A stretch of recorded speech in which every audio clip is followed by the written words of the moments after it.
Hello, welcome to the Brew. Today on the Lex Factor, we have a good buddy of mine, Eric Hale of Trader Oasis.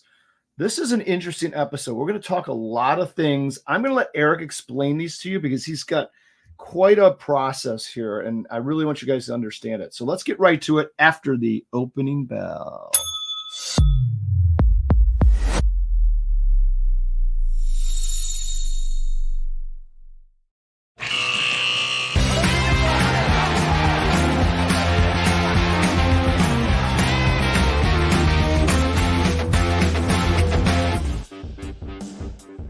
What's up, dude? Listen to you, man. I love it. What's happening, my friend? How you doing? Looking good as always. Thank you. You too. I love it. The Trader Oasis man himself. Yes. This you have a lot to talk about today. I know it. I'm excited about this one. And actually, you know what? In all honesty, you were telling me this pre-show. I didn't know you had 6 steps or 6 check boxes. I'm gonna let you explain it, but you have 6 processes that you like to follow before making the trade, during the trade, after the trade, all that kind of good stuff, right? Yeah. Awesome. So, well, let's do this first. Let's tell the audience a little bit about you, because this is the first one we've done together for the hub. I think we're going to be doing a lot more. You and I work closely together. I've been on trips to various places with your community, which are awesome. Vegas, baby. Vegas, baby. You have a great community.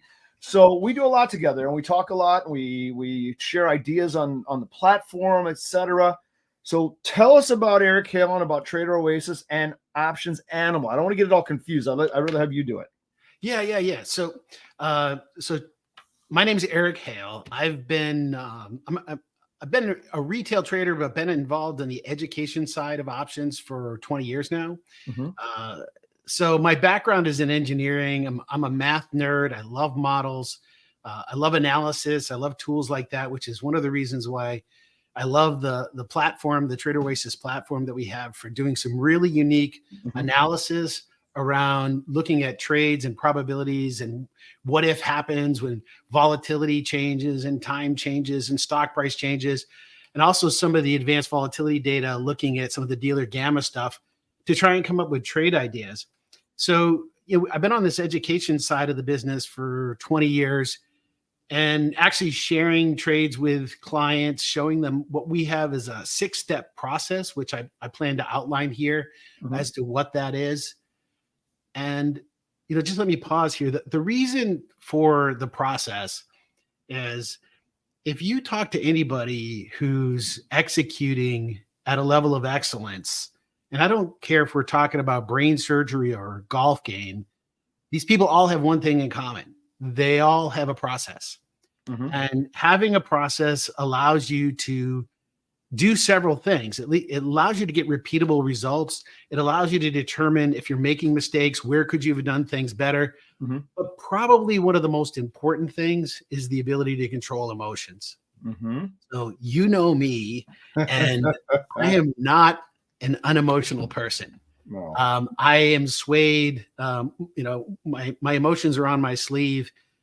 And it affected me a lot in the beginner. You'd be very positive about something. You see a big spike up and you go chase it and then end up losing money. Or maybe sometimes you make money. What I found was that if I could get rational, really rational, follow a disciplined approach, my trading results increased dramatically. So that's the gist of it. So the company that does the education is Options Animal. You've heard of them. You know who they are. And we have a complete process at Options Animal. I work there a couple days a week, or a couple hours a week, actually, teaching students still. But most of my time is now spent here at Trader Oasis. And I don't know if you know this, but the OA in Oasis stands for Options Animal. And we just couldn't know that. You didn't know that? No, I don't think I did. That's pretty cool, though. Yeah. So we were spend time on. You spend time on both sides, right? So you said you train a couple days of the week on the Option Animal side. Now, on the Option Animal side, are those people actually making trades yet, or not? Are they still in the very early learning curve? What do you think? Yeah, we strongly encourage those folks to paper trade until they're comfortable with the strategies. Okay. And let's all face it that we can. It's tough to paper trade, and that's really one of the important features. We wanted to make sure that paper trading was available in Trader Oasis for people, because they helps them get comfortable with the platform, but also understanding how different trades work. Right. I mean, you and I take it for granted. Most stock traders know they make money from one thing, and that is stock price going higher. Option traders who are sophisticated are able to leverage more than just stock direction. We leverage time and volatility as well, and to a lesser extent, dividends and the risk-free interest rate. But it's really those three big things: stock price, time, and implied volatility. And I always tell people that if you lost money or you made money and you don't know why, it was the volatility that changed. For those folks who really understand it, and it takes some getting used to, especially, somebody who's traded stocks for 20 or 30 years, options are a little bit different. So we encourage people to paper trade. Options Animal has an 8-step or an 8-level curriculum. There's about 5 or 6 classes per level. There's a test to get to the next level. And there's actually a guarantee that you'll be successful if you follow the process and get through. But those folks have always said, hey, where should I be trading? Where should I paper trade? And what broker should I use? And we partnered with a number of different companies over the past, 6 different brokerage companies in the past. And we've actually helped them build and launch some very well-known names that people have heard. We realized that nobody has exactly what we think our traders need. And that was why you and I have been together. I mean, it's been over 3 years that we've been working together. It might be 4 now, man. We might be pushing the 4th pretty hard. I think we are, because we've had the platform for over 3 years. So I guess 4 years now. And we've finally, got this platform to a level where we think that it has the most important features that retail traders need to be able to find trades, to execute trades, and more importantly, to be able to monitor and know when to adjust and keep track of whether you're making or losing money. Right. I love it. So how long would you say it takes the average person to get through the 8 levels from Option Animal and I'm just going to call it graduate to Trader Oasis? So now they're really there is actively putting this together. There actually is a graduation. There's a practical, people have to reset their account and be able to demonstrate an 18% annualized return over a series of trades in a period of time. So there is a graduation requirement. How long does it take? That's a good question. I've seen people make it through in 6 weeks, but I don't know that they really understood it. For me personally, I was a student. So not only am I the hair club president, I'm a hair club client too. So that's actually how I became an instructor. Is a little over 20 years ago. I went through this and really ate it up, and they said, hey, why don't you come work for us? Nice. So that was, I mean, really a fun opportunity, because my passion lies in this area. But it took me about 10 months to get through, almost a year. Okay. I zoomed through it. I cranked through it in the first 2 or 3 months, and then I hit a wall like a lot of people do. And going back to the question about trading with real money or paper trading, right? I can point to $14,000 in tuition. Additional tuition when I was a student in dumb trades that I made. In fact, I have a presentation where I walk through and it totals up to real trades that I did where I lost 14,000. Now, fortunately, I made some money too, so I wasn't net down 14,000. But some trades that I learned some real lessons on, and wish that I had paper traded until I understood those concepts. Got it. Okay. Do you want to get into the 6-step process and look at an example? Is that a good idea, or what do you think? Yeah, sure. Let's do that. Okay. Do we need the screen right now or no? Why don't we go to the slides right now? Let's go to the screen. Sharing the screen. So the first step that we look at is to determine direction. And most of the time we're thinking about stock direction. And that is important to think about. And there's really 3 reasons that cause a stock price to change. They're fundamental, technical, or sentimental. And as far as a weighting goes, I would pretty much give them an even third. So a third of the reason why a stock moves is because of something changed fundamentally, a third technical, and a third from a sentiment standpoint. But we focus a lot on stock direction, but we also need to remember those there's three important things to think of when you're thinking about option pricing. The first is stock direction. The second is time. And Lex, I guarantee you, I'll bet my eyeballs you can predict time. Time's going to move forward, right? So time, sometimes it's so obvious we don't talk about it, but does that mean we always have to be theta? Theta is the Greek that tells us how our trades change when time changes. So do we have to have theta positive trades? No, but it helps. And if it's theta negative, then you have to make it on the other two things. So stock direction is delta. Time is theta. Implied volatility is vega. And if I think you know the answer to this, but if I held a gun to your head and said your life depends on it, you have to forecast either the implied volatility or the stock direction. Which one would you pick? I would pick, and here's why. It's very simple. Okay, and I'm not saying this is right, but I would pick stock direction only because I wouldn't trade an option. Oh, no, I would. I take that back. I trade a deep in the money option because of leverage. Okay. And I would be in and out, and I'd be a day trader, and I'd collect my money every day. I'd rather have that ability, which, by the way, I did not have. I wasn't very good at stock direction, but very good at the options part of it. So, well, I'm not sure you agree with my answer, but that would be my answer. No, I don't agree with your answer. But let me. I'm gonna throw a little. Maybe we're gonna learn something new here. This is gonna be awesome. I'm gonna throw a little bit of a curveball for you. Okay. I'm gonna pop up a screenshot here from CXO Advisory, and these guys took a look at a bunch of experts. These are people that you know. Yep. So you see Ken Fisher and Jim Stewart and Jeremy Grantham and all these people who do this for a living. And there's a significant number of forecasts that they looked at. Right. If you look at these accuracy numbers here, if you come down to James Dines and Ben Zach, they're right 50% of the time. Oh, that's not good. This is stock go up or stock go down. Okay. Yeah. So 50% of the time. But what strikes me is that these people over here, Bernie Schaefer and Peterman and here's Jim Cramer. He's right 46.8% of the time. And some of these other people down here, like Robert Prechter and the Elliott Wave, the guy's right 20.8% of the time. Wow. The stunning thing on this is that 2/3 of the people, and it works out to be exactly 67% of the people on this list, can't beat the flip of a coin. Wow. On determining the direction. Here's this. I'll just throw this out for those of you who are watching this. These people that are over here, they're mostly technical traders. These people over here, very, very fundamental traders. Some are technical, but they also look at fundamentals. Yeah. I would argue that if you had the choice between, and maybe I didn't do a good job asking the question, but if I gave you the choice of forecasting implied volatility, and this is NVIDIA. So this is the implied volatility chart. Yep. Where do you think implied volatility is going to go from here? Higher. You say up or down? Exactly. Yeah. Where's the stock going to go? I have no idea. Yeah, exactly. So I asked the question incorrectly. Implied volatility is much easier to predict. And just so you were clear, when you asked me the question, I was assuming I was already an expert in stock direction. So that's why I chose that one. Okay. I was already well beyond 68% right. But anyhow. Okay.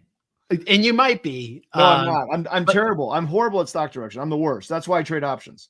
See this blue line here. This is the implied volatility. I would ask, where do you think implied volatility is going to be out here in about 3 or 4 weeks? Yeah, probably. It's going to be up here, right? That's another earnings cycle, right? Right. And that's what drives. So understanding, I'm not saying earnings is everything, but I mean, implied volatility is everything. But you make money on changes in implied volatility. So why not look at it? And that's one thing that retail traders should be doing. Step one is make a prognostication on where you think the stock is going to go, recognizing that you're probably wrong. And we'll address that in a second. Okay. Also think about time and then think about implied volatility. And the answer is usually, I think implied volatility is going to go up.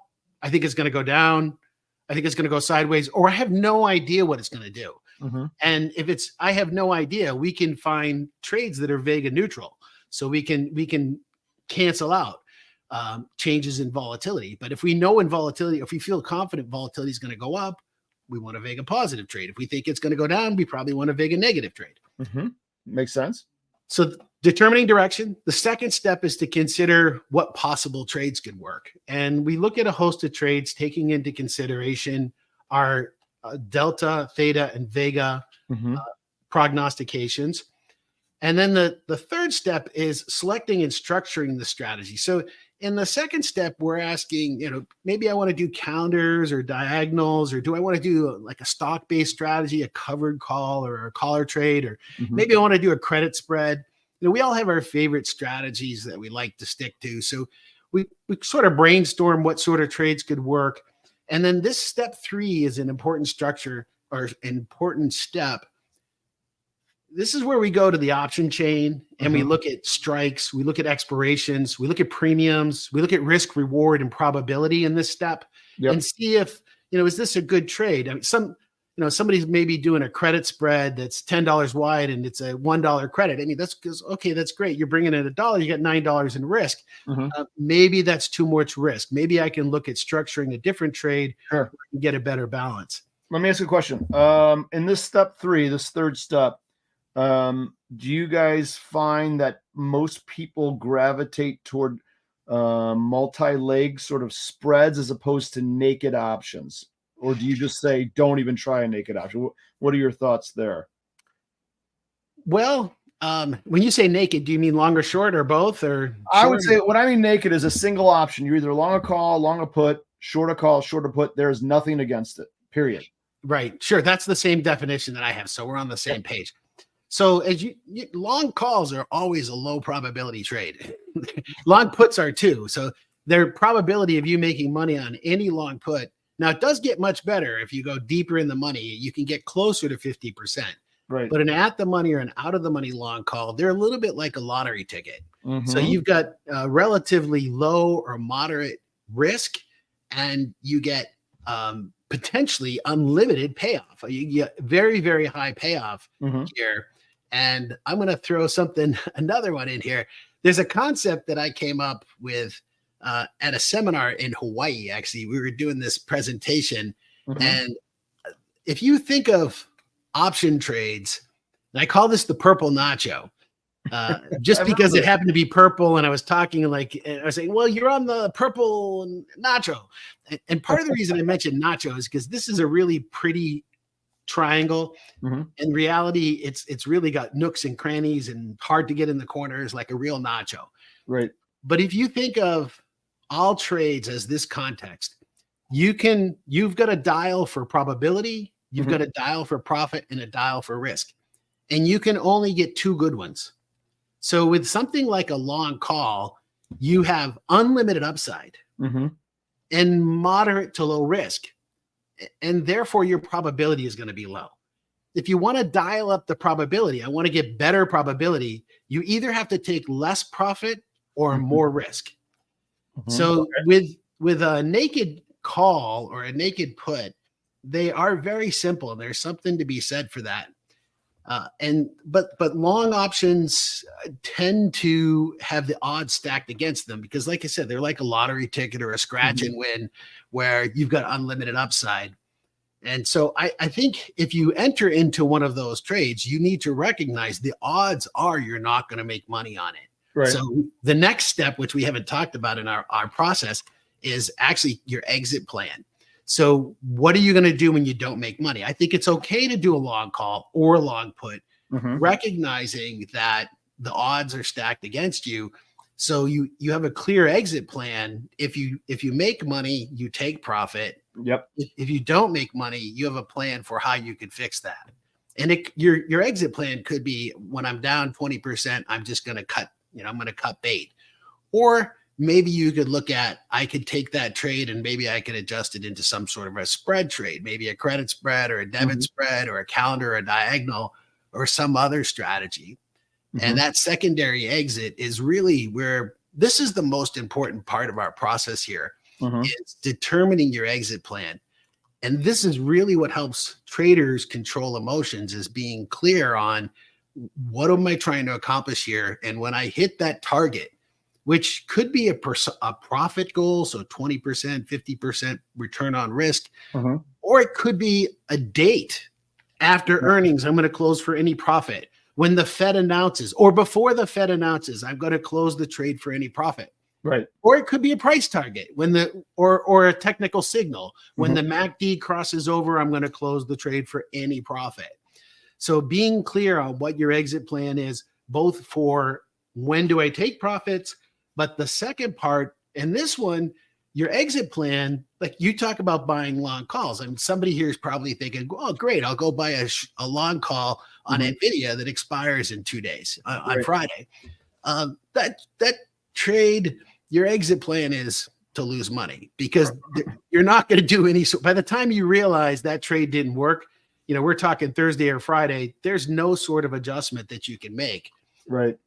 And so when you're in this process isn't necessarily 1, 2, 3, 4. It's a little bit like dialing a phone, the old rotary phones, you remember, right? Yeah, sure. So you do 1, 2, let's pick a trade, let's structure it. Okay, we like the structure, we like the risk, the reward, the probabilities. Let's talk about our exit plans. Nah, we don't like the exit plan. Let's go back and pick a different trade. Right. So it's this iterative process. And then the most important point to note is that placing the trade is after you've defined your exits. Oh, I like that. That's good. So let me ask a question about the defined exit. Is this a situation where you encourage people to write these down? And 100%. 100%. Okay. So, and if you could automate the process of your exits, that's probably even nicer, right? That'd be more wonderful. That would help to minimize your risks. If you could have an automated exit plan that when the certain profit is hit, you've got a good till cancel the order and the order gets filled. Gotcha. Okay. Great. So you determine all this first, then we go to step 5, which is make that trade. Right. And when I was a trader, initially I'd say, well, Options Animal has these resources for figuring out how to adjust trades. I'll go figure out how to adjust it later when I got in trouble.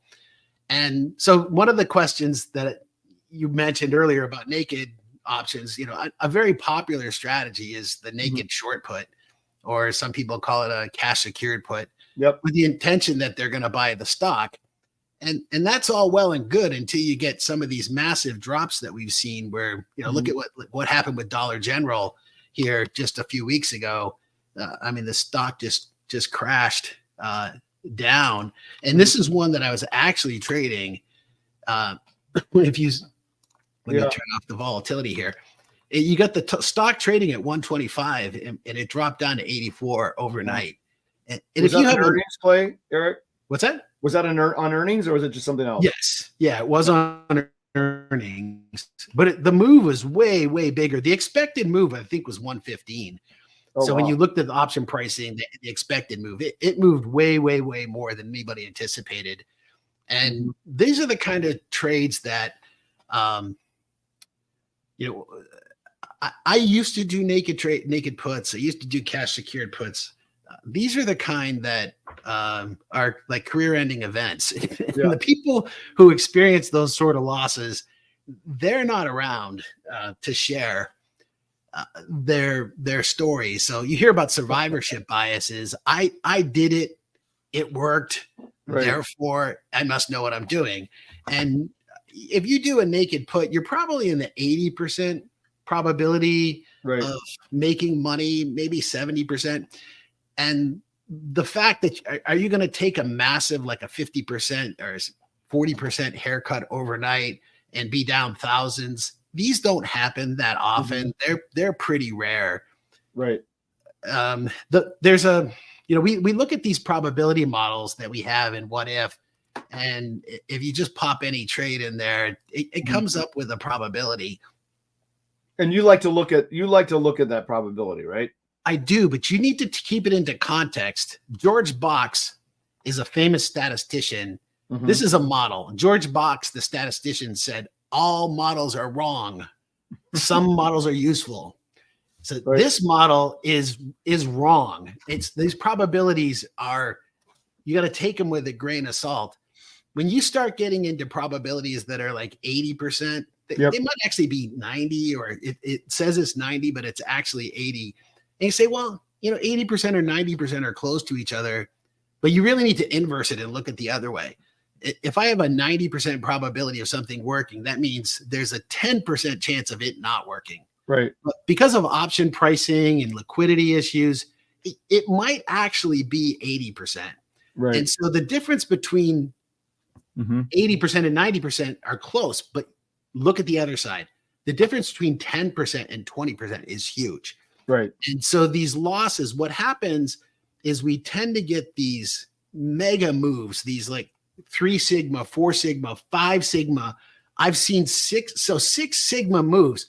To put things into perspective, you should see 1 4 sigma move in your entire trading career. You should see it happen once in about 45 years of trading. You should see 1 4 sigma move. The truth is you'll see 1 or 2 a year. And sometimes they're on the upside, sometimes they're on the downside. Sure. If you're caught crosswise on those, so you got to be careful with the probabilities and take them with a grain of salt. Sure. And anything that's way, way out on the fringes. And that's where people who are doing naked options, like the one strategy I'd never do is a naked call. And you look at this trade, say, hey, you got a 65% chance of breaking even, and even if it goes up to say 130, I'm only down $400 or $500, but you could get something that happens, like somebody announces NVIDIA, I don't know, cured cancer or whatever. The next thing, can you imagine NVIDIA at 200 or 180? Yeah. Right. So you make $380, but now you're down $5,500. And I've had clients who've come to me and had life altering moves. And I mean, you know me, I'm a big empathy guy. I care a lot about everybody, care about you, care about my clients. And when I find that somebody, one guy came to me, he said he was doing so well selling naked puts. He's a dentist. He sold his business. And he said on the Thursday before he was retiring, he lost so much money on naked puts that if he wasn't retiring, he'd have to work 2 more years. He lost that much in a day. No fun. Yeah. I know those stories from my past. I had one myself. Wasn't fun. So for me, I'm a big fan of a bull put over a naked put, and we should make that another topic, because I can convince, if I spend enough time with anybody, a bull put is a far better trade. Oh, I agree. mean, and arguably better, because you can get higher return on risk. You can get higher probability.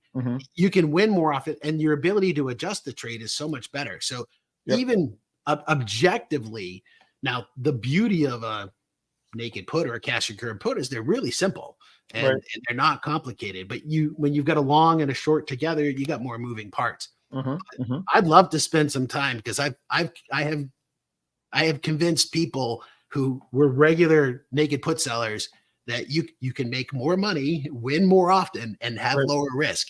And those are 3 good things to have. And any one of them would be the reason. Yep. Yeah. We'll talk about one of my stories in another episode, but I want to get to number 6 here. So number 6 is just monitoring and staying on top. And a big part of this is when we close trades and make any sort of adjustments, we need to keep track of our cost basis. And that's a big, big part of the Trader Oasis platform, the strategies feature, why we push so hard to have that in there, because it allows you to keep track of your cost basis. And I'm not talking about cost basis. The example that I'm using here is if you had an apartment building that you rented, or a house, and you paid $10,000, or let's say you paid $100,000 for it, and you rent it out for $1,000 a month. So at the end of the year, what do you own that building for? So you paid $100,000 for it, and that's what the IRS looks at, your cost basis. But you generated $1,000, so your actual net investment is $88,000. So keeping track of that cost basis, where your risk and reward is. You've got a bogey, and it allows you to manage trades and make sure that you're consistently making money. And having that feature in Trader Oasis, for me personally, has easily doubled my results.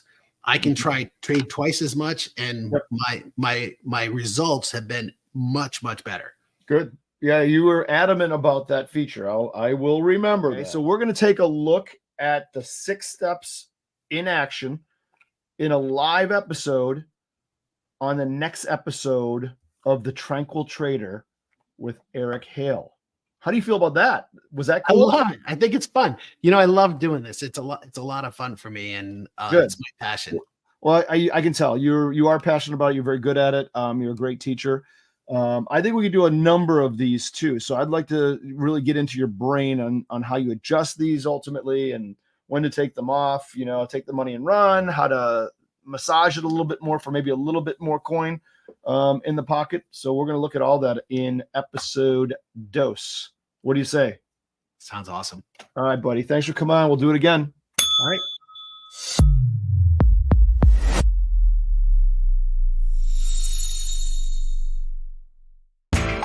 You know how the financial world goes. Here comes the buzzkill.